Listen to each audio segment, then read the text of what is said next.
Bonjour et bienvenue dans ce nouvel épisode de Déchirer les voiles, l'épisode numéro 77 ou 77 pour les Belges et les Suisses du 7 avril 2025.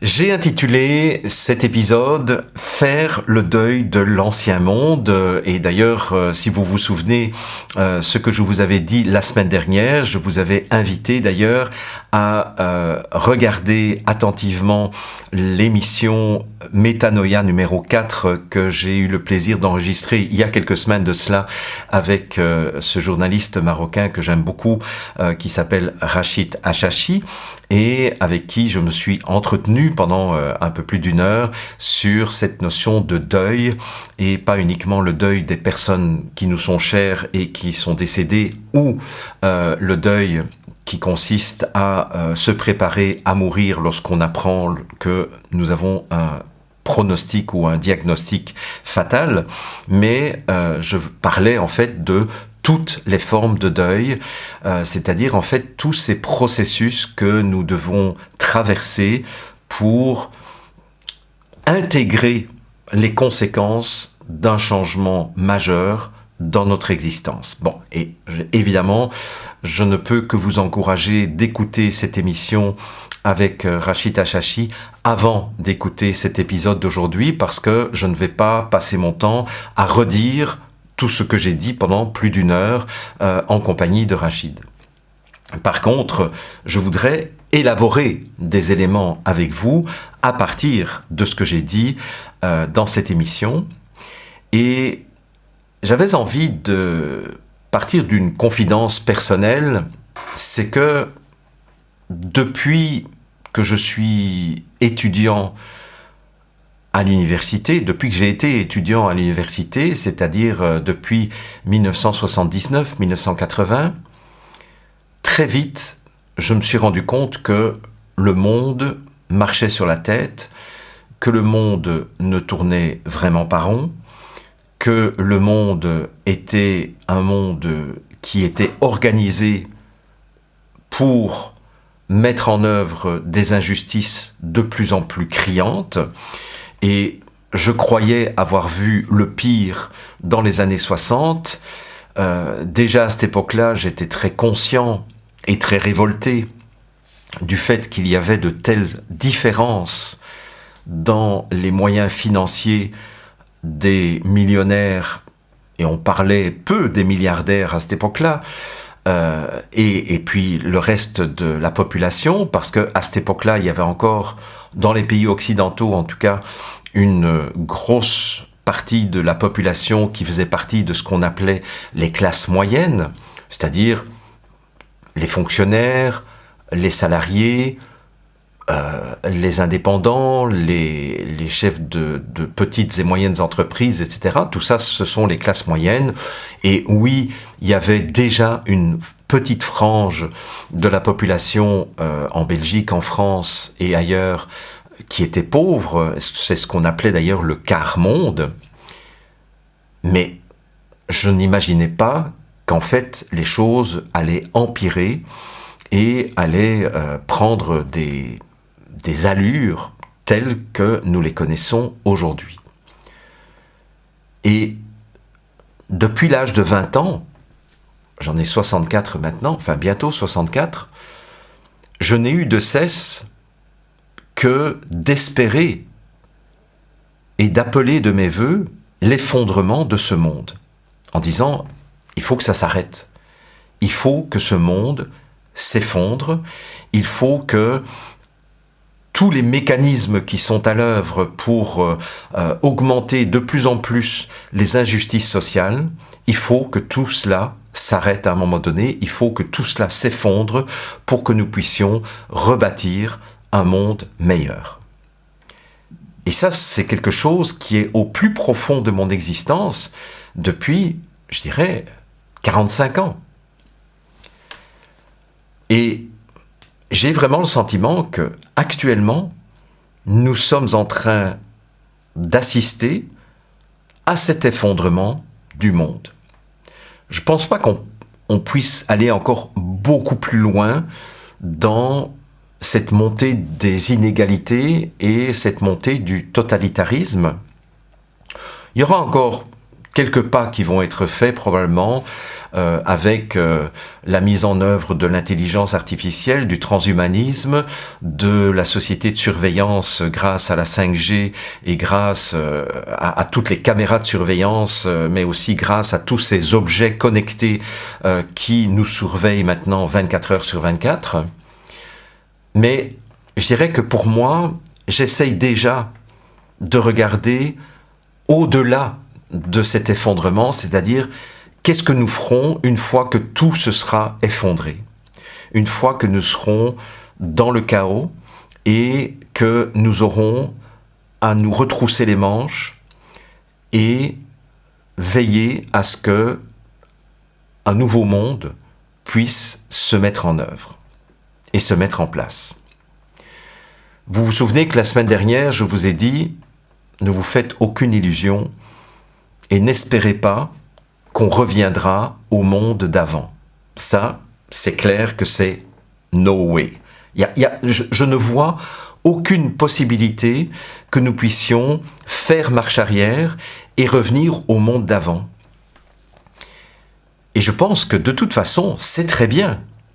C'est très bien que nous ne revenions pas au monde d'avant, parce que ce monde, il est pourri, il est perclus de corruption depuis des centaines d'années.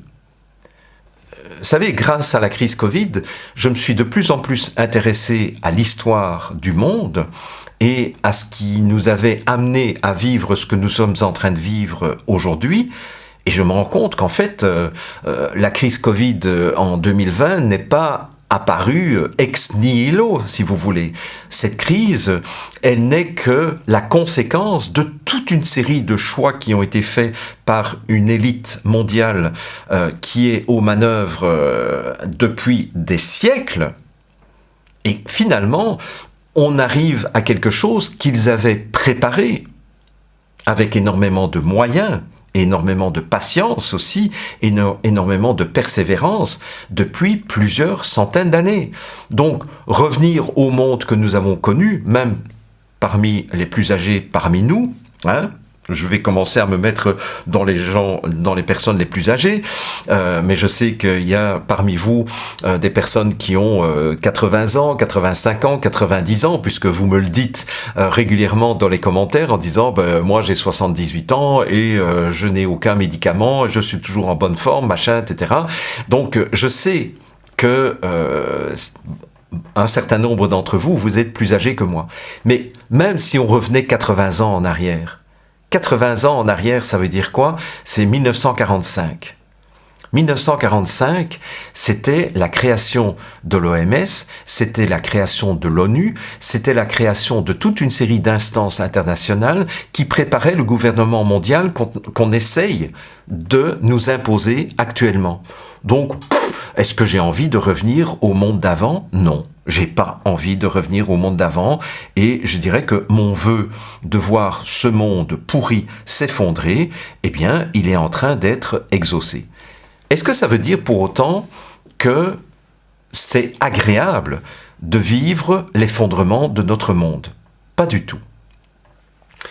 Et vous savez à quel point je n'ai de cesse de voir comment je peux être le plus utile au bien commun, et ça, c'est quelque chose qui est à l'intérieur de moi depuis de très nombreuses années, mais encore davantage depuis un peu plus de 5 ans, et vous savez aussi que je suis en train de faire un virage dans mon positionnement, je suis en train de quitter totalement mon statut de lanceur d'alerte, parce que de toute façon, ça ne fait pas partie de mon ADN, ça n'a jamais fait partie de mon ADN d'être quelqu'un qui dénonce les turpitudes de ce monde. Je l'ai fait simplement parce que mon intention était de protéger un maximum de personnes au niveau de la population. Et je pense que j'ai fait mon travail le plus honnêtement possible, en faisant parfois des erreurs, en me laissant aller parfois dans des coups de gueule qui étaient ressentis comme désagréables pour un certain nombre de personnes, mais je dirais que globalement, je pense avoir fait le travail que je voulais faire, qui était de protéger les gens de ces intentions génocidaires qui, pour moi, étaient évidentes depuis la crise de H1N1 en 2009. Et je dirais que c'est la raison pour laquelle j'ai été un des premiers à lancer l'alerte dès le mois de février 2020, vous le savez, parce que de toute façon, j'avais une longueur d'avance sur beaucoup de personnes, parce que j'avais déjà compris à l'époque, et j'avais déjà reçu des informations en 2009 de la part de militaires qui m'avaient donné des secrets de leur entraînement, où il était déjà évident qu'il y avait une intention génocidaire vis-à-vis de l'humanité. Donc, je pense que j'ai fait mon travail et je suis en train de faire cette transition, entre autres à travers l'écriture de livres sur lesquels je travaille effectivement et dont je vous parlerai de plus en plus dans les prochains lundis, parce que en fait, c'est ça qui m'intéresse. Mais ce qui m'intéresse aussi, c'est de vous aider à vous préparer à cet effondrement du monde. Et il ne s'agit pas du tout de vous inviter à une forme de fatalisme en disant « Oh là là, on va se prendre une tonne de briques sur la gueule et on va être terrassé. » Ce que je sais par expérience pour avoir travaillé sur les travaux du Dr Hammer depuis 1988 et pour avoir étudié un certain nombre de cas de personnes ayant contracté des cancers, pour avoir moi-même rencontré un certain nombre de personnes que j'ai pu interroger et à qui j'ai pu demander quel était le choc traumatique qu'elles avaient vécu et qui avait déclenché leur cancer. Et en fait, je me suis rendu compte, en préparant cette chronique d'aujourd'hui, que beaucoup de personnes qui avaient déclenché des cancers l'avaient déclenché parce qu'elles n'avaient pas été capables de faire leur deuil. Elles n'avaient pas été capables d'accepter de perdre un certain nombre de choses. Et ces personnes se sont crispées, se sont rigidifiées, se sont figées autour de quelque chose qu'elles ne voulaient pas perdre, et ça les a mis dans une dynamique de surstress qui s'est prolongée, et c'est la prolongation de ce surstress qui, pour la plupart d'entre eux, les a tués. Je vous donne 2-3 exemples comme ça parmi toutes les personnes dont j'ai été témoin de leur parcours. Je pense entre autres à cet homme qui s'est fait un cancer du foie parce que son banquier, à un moment donné, lui a refusé de lui prêter 20 000 Deutschmark, c'est à peu près l'équivalent de 10 000 euros, pour son entreprise, pour faire un crédit pont. Et il a été tellement choqué de cette décision de son banquier, alors que son entreprise allait très bien, mais elle avait un besoin de trésorerie, qu'il n'a pas été capable de faire le deuil de cette réponse de son banquier, et il en a fait un cancer du foie. Autre exemple dont j'ai été témoin aussi, un homme dans la région de la Savoie qui avait fait un cancer du pancréas parce qu'il n'a pas voulu lâcher le morceau lorsque son entreprise dans le domaine de l'agroalimentaire, qui était une PME tout à fait florissante, a fait l'objet d'une offre d'achat d'un groupe financier dans l'agroalimentaire beaucoup plus important que le sien. Et comme lui aussi avait des problèmes de trésorerie parce que son entreprise allait trop bien, eh bien, il a refusé jusqu'au bout de revendre son entreprise et il est mort de son cancer du pancréas. Troisième exemple, je pense à cet homme qui était le père de ma coiffeuse dans mon village en Belgique, à Orplegrand, qui a fait un cancer du poumon parce que son ami qui avait 1 an de plus que lui, lui il avait 60 ans et son ami avait 61 ans, son ami est mort subitement et cet homme de 60 ans en a fait un tel choc de dire « Ah bon sang, mais on peut mourir à 61 ans !» Mais c'est terrible ça, et il n'a jamais fait le deuil de la mort de son ami.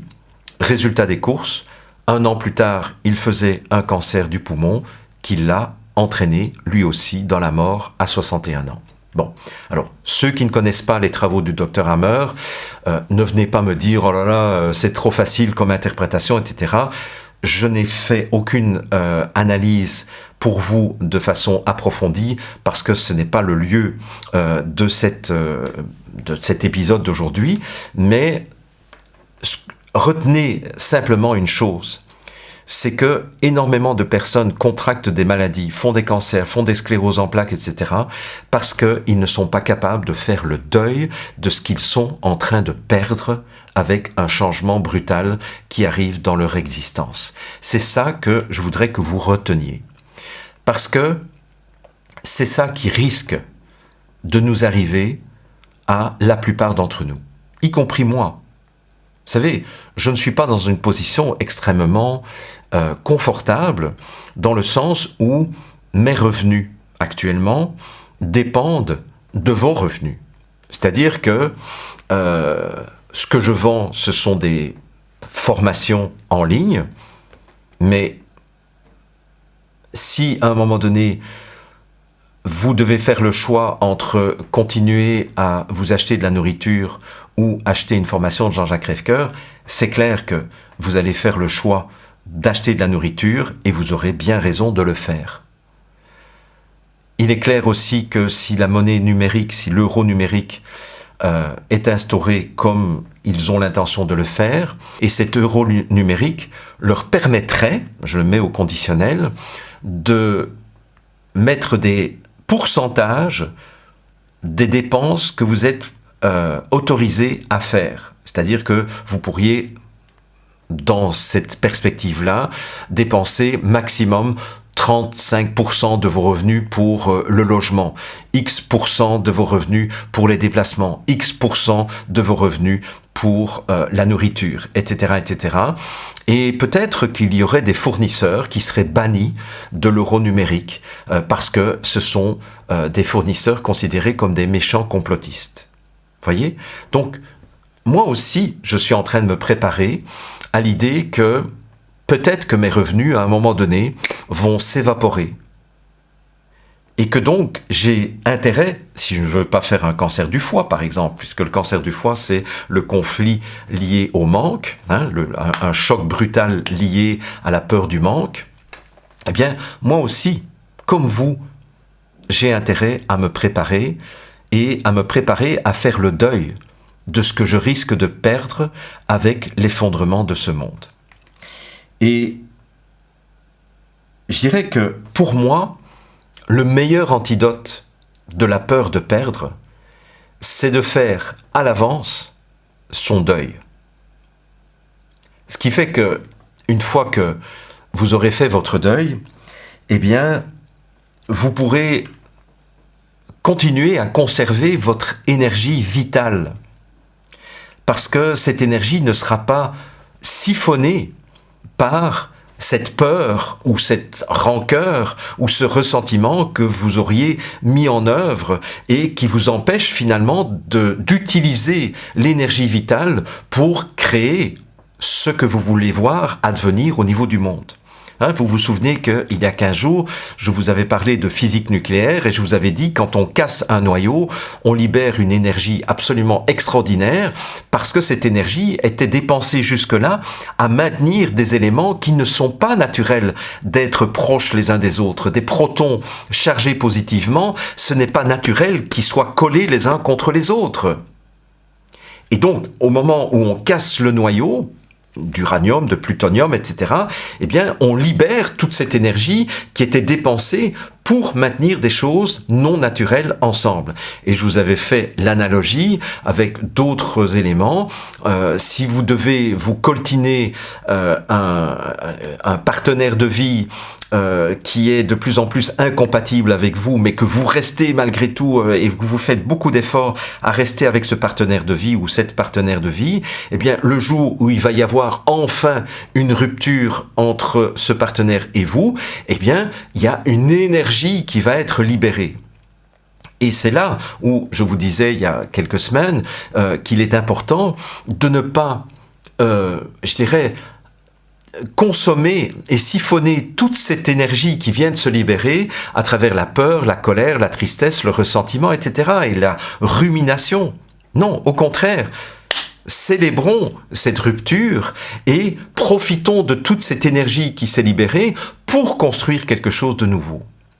Eh bien, c'est exactement cela, je pense, que nous devons préparer face à cet effondrement du monde qui me paraît quasiment inéluctable. Et si vous vous souvenez, les 5 dimensions du deuil dont j'ai parlé dans l'émission avec Rachid Achachi, eh bien, je vais reprendre ces 5 dimensions en vous posant à chaque fois une question. Et je vous invite à répondre pour vous-même à ces questions. Et sincèrement, ce que je suis en train de faire là, c'est vous faire le cadeau d'une formation que je pourrais vendre. Non mais sincèrement, et je vous demande vraiment de prendre au sérieux ces 5 questions que j'ai préparées à votre attention pour que justement vous puissiez mettre en place un antidote qui vous permettra de mieux traverser l'effondrement du monde qui, très probablement, est en train de s'en venir à grande vitesse. Et plus vous serez préparé à cet effondrement, plus vous serez capable de maintenir votre énergie vitale pour travailler au réenchantement du monde. Et c'est ce à quoi je vais consacrer de plus en plus mon énergie. Je ne sais pas si certains d'entre vous, vous vous souvenez qu'en 2020, en début 2020, juste avant la crise Covid-19, j'avais lancé ce projet de réenchanter le monde, de réenchanter la vie, et j'avais lancé 24 groupes de travail où nous avions identifié les enjeux auxquels il allait falloir s'atteler pour créer un meilleur monde et une meilleure vie.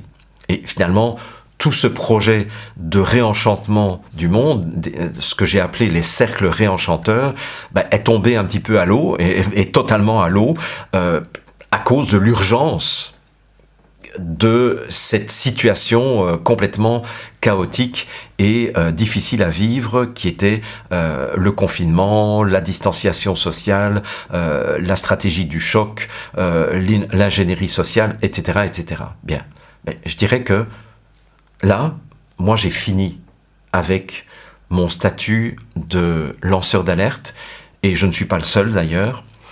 Je vous en parlerai peut-être à un moment donné. Mais il y a de plus en plus de lanceurs d'alerte qui disent non, je reviens à mon métier d'avant pour prendre soin des gens. Mais moi aussi, c'est ce que j'ai envie de faire. C'est ce que j'ai fait depuis 1989. J'ai fait une pause relativement longue pour protéger ceux qui avaient envie de m'entendre, en tout cas. Maintenant, je pense qu'il est temps que je revienne à ce qui fait chanter mon cœur, c'est-à-dire au réenchantement de ce monde, une fois que l'ancien monde se sera effondré. Je vous ai parlé de 5 dimensions du deuil. Ces 5 dimensions, c'est le désengagement, le démantèlement, la désidentification, le désenchantement et la désorientation. Donc, À nouveau, si vous n'avez pas écouté l'émission avec Rachid Achachi, mettez la vidéo en pause, cliquez sur le lien qui se trouve sous cette vidéo concernant donc la vidéo qui se trouve sur la chaîne YouTube de Ondes de Choc, donc ODC TV. Donc vous faites une petite recherche, vous tapez dans YouTube ODC TV et vous mettez par exemple Crève-Cœur ou vous mettez Deuil et vous allez tomber tout de suite sur l'émission si vous ne retrouvez pas le deuil sous cette vidéo. D'accord ? Bien. Donc, pour ceux qui ont déjà entendu l'émission, prenez une feuille de papier et notez les questions que je vais vous poser. Et essayez de répondre pour vous. Alors, et prenez le temps de répondre à ces questions. C'est-à-dire qu'à la limite, pendant cette vidéo, focalisez-vous sur le simple fait de prendre note convenablement des 5 questions que je vous ai posées. Alors, ceux qui sont sur ma chaîne privée, j'ai préparé un PDF à votre attention. Ça, c'est le privilège de ceux qui sont sur la chaîne privée. Et je vous rappelle qu'il est toujours possible de vous inscrire sur la chaîne privée. C'est entièrement gratuite. Et de temps en temps, ça me permet de donner des petits avantages à ceux qui me suivent sur la chaîne privée. Fin de la parenthèse. Bien. Alors, première question concernant le désengagement, c'est qu'est-ce qui a compté pour moi dans le monde d'avant et que je dois quitter parce que de toute façon, ça ne reviendra plus. Voilà. Donc ça, c'est la première étape du deuil. C'est ce que William Bridges, dans son livre Transition de vie, appelle le désengagement. C'est, si je veux faire le deuil, la première chose que je dois faire, c'est me désengager de ce qui a compté pour moi dans le monde d'avant. Et qu'il est important que je quitte. Parce que de toute façon, ça ne reviendrait pas. Et se désengager de ce qui était important pour moi dans le monde d'avant, c'est d'autant plus nécessaire que ce monde d'avant est en train de s'effondrer. À moins que vous ne vouliez être emporté avec le monde qui va s'effondrer. Bon, à ce moment-là, c'est votre choix de vous suicider avec le monde qui est en train de se suicider. Bon, mais en tout cas, moi, c'est pas mon option. Et ça n'a jamais été mon option de, je dirais, faire l'apologie du suicide.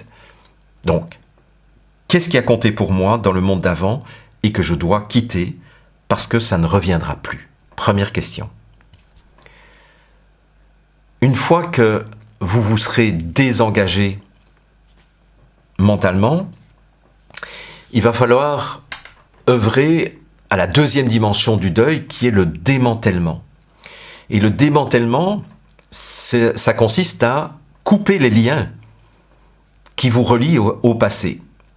Donc non seulement je vais quitter le monde d'avant, mais en plus je vais couper les liens.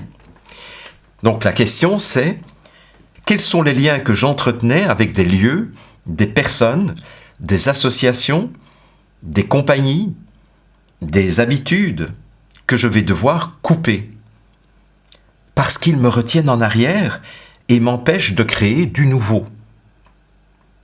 Ça, c'est la deuxième question. Et je pense que cette question, elle est vraiment très importante parce que si vraiment nous voulons créer un nouveau monde, si vraiment nous voulons réenchanter le monde, c'est peut-être intéressant de dire je coupe les cordons ombilicaux qui me retiennent aux lieux, aux personnes, aux associations, aux compagnies, aux habitudes que j'avais, mais qui me retiennent et qui me maintiennent dans mon passé, dans une espèce de nostalgie du passé. C'est là où il va falloir, comme je vous le disais il y a 15 jours, décider. Le caille de ré, c'est couper, c'est trancher. Là, il va falloir que je tranche avec le passé. Si je veux garder un esprit sain, S-A-I-N, si je veux garder mon énergie vitale alors que le monde est en train de s'effondrer, eh bien, il va falloir que j'accepte de couper des liens. Vous savez, oui, on a toujours le choix, effectivement, de se laisser entraîner par l'effondrement du monde, mais on a aussi le choix de dire « Non, non, non, non, moi, c'est fini, là, je sors du jeu. » Je coupe les liens avec le passé et je laisse l'ancien monde s'effondrer. Troisième étape du deuil, selon William Bridges dans son livre Transition de vie, c'est désengagement. Donc je quitte les lieux qui ont compté pour moi et je quitte les choses qui ont compté pour moi. Non seulement je les quitte, mais je coupe les liens énergétiques avec toutes ces choses-là. Et maintenant, je vais me désidentifier. Et la question c'est, quelles sont les identités, les rôles, les étiquettes qui me définissaient et dont je vais devoir me dépouiller? Vous savez, dans l'ancien monde, j'avais un certain nombre de rôles. Moi, ces dernières années, j'ai eu l'étiquette de lanceur d'alerte, de gardien de l'humanité, de complotiste, de conspirationniste, de gourou de sectes dangereuses, d'antisémite, etc. Bien. Mais ça, ce sont des étiquettes que je n'ai pas choisies, mais il y a aussi des étiquettes que j'ai choisies. Il y a des rôles que j'ai choisis, de protecteur de l'humanité, de gardien de l'humanité, etc. Quelles sont les identités, les rôles, les étiquettes qui me définissaient au niveau d'une identité sociale et dont je vais devoir me dépouiller parce que ça faisait de moi un complice involontaire du système. Intéressant, n'est-ce pas, comme question? Et je vous invite vraiment à prendre le temps de répondre en profondeur à ces questions. Et une fois que vous aurez pris le temps, laissez un message sous cette vidéo, plus tard, donc ne le faites pas tout de suite, pour dire qu'est-ce que ces 5 questions que je vous aurai posées vous ont apporté. Et ça m'intéresse sincèrement de vous lire dans les détails, parce que c'est comme cela que collectivement, nous allons réenchanter le monde. 4e étape du deuil, toujours selon William Bridges dans son livre, après avoir quitté ce qui a compté pour moi dans l'ancien monde, après avoir coupé les liens énergétiques, donc après les avoir démantelés, et après m'être dépouillé de ces pseudo-identités qui me collaient à la peau, mais qui correspondaient à l'ancien monde, je vais vivre l'étape du désenchantement. C'est marrant parce que je vous parle de réenchanter le monde, mais pour réenchanter le monde, il faut d'abord se désenchanter de l'ancien monde.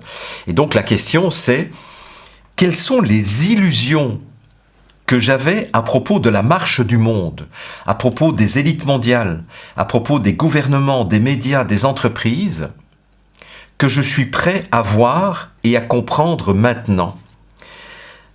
C'est-à-dire, ma question est un peu longue, mais si je dois la raccourcir pour que vous compreniez, c'est quelles sont les illusions que j'avais et que je suis prêt maintenant à voir autrement et à comprendre maintenant. C'est-à-dire, quelles sont les réalités dont je n'étais pas conscient et que j'accepte maintenant de regarder en face. Exemple, jusqu'en 2020, vous pourriez dire, j'avais l'illusion que les gouvernements étaient bienveillants vis-à-vis des populations. 5 ans plus tard, j'accepte de voir autrement le rôle des gouvernements et les intentions des gouvernements. J'accepte maintenant de voir que les dirigeants de ce monde sont des gens malveillants. Ce sont des sociopathes. Ce sont des gens qui n'ont aucune compassion vis-à-vis de la population mondiale. Nous sommes du bétail pour eux. Ça, maintenant, j'accepte de ne plus croire au Père Noël. Parce qu'en fait, c'est ça que veut dire finalement le désenchantement. C'est que pendant des années, j'ai cru au Père Noël. Et à un moment donné, je me réveille en me disant, bon sang, mais j'ai cru à une illusion. J'ai été bercé dans ma naïveté, dans la vision d'un monde où j'ai été très heureux de payer mes impôts. Et j'en fais partie. J'étais très heureux de payer mes impôts pendant des années. Et comme j'ai gagné beaucoup d'argent dans mon entreprise, surtout à l'époque où je travaillais pour les entreprises françaises, en tant que formateur des comités de direction et des dirigeants d'entreprise, j'étais très heureux de payer des centaines de milliers d'euros d'impôts parce que je me disais, je contribue à l'effort commun, je contribue à la culture, à l'éducation des enfants dans les écoles, aux hôpitaux, aux routes, et toutes ces choses-là qui font que notre vie est agréable. Bon, je suis revenu de cette illusion-là. Et aujourd'hui, ça me fait royalement chier de devoir payer mes impôts, dont je me rends compte aujourd'hui que ça fout le camp dans les poches des milliardaires. Sous prétexte d'une fausse pandémie, d'un faux réchauffement climatique, d'une fausse guerre en Ukraine, etc. Merde, pourquoi est-ce que mes impôts foutent le camp à ça et que je n'ai même pas la possibilité de retenir cet impôt qu'on me prélève? Donc, désenchantement. Quelles sont les illusions que j'avais à propos de la marche du monde et que je suis prêt maintenant à voir autrement et à comprendre maintenant. 5e et dernière étape du deuil, selon toujours William Bridges, c'est la désorientation. C'est-à-dire après le désengagement, le démantèlement, la désidentification et le désenchantement, la question que je vous pose, c'est quels sont les repères, les certitudes, les vérités qui me permettaient de m'orienter dans la société, dans l'existence, et que je vais devoir accepter de perdre pour explorer évidemment de nouvelles dimensions et de nouveaux horizons. C'est-à-dire, quels sont les repères, les certitudes, les vérités qui me permettaient de m'orienter et qui font que maintenant je suis désorienté parce que je n'ai plus ces repères, je n'ai plus ces certitudes, je n'ai plus ces vérités puisque j'ai opéré ce désenchantement. Vous comprenez la logique des étapes. Mais il va falloir que j'accepte de perdre ces repères, ces certitudes, ces vérités qui me permettaient de m'orienter. Sinon, je ne vais pas pouvoir explorer de nouvelles dimensions et de nouveaux horizons. Et je ne pourrai pas faire partie de ces réenchanteurs du monde de demain. Voilà ce que j'avais envie de vous offrir aujourd'hui avec tout mon cœur, avec toute ma bienveillance. Et je vous rappelle encore une fois, et je vous répète encore une fois, que toute cette invitation que je vous fais à faire le deuil de l'ancien monde, ce n'est absolument pas une invitation à sombrer dans une forme nauséabonde de fatalisme. C'est pas du tout cela. C'est au contraire, c'est comment traverser le plus sainement possible cet effondrement du monde qui s'en vient très probablement et garder cette intégrité intérieure qui nous permettra de récupérer une énergie colossale, une énergie vitale colossale dont nous aurons bien besoin pour construire quelque chose de différent et de bien plus respectueux du vivant.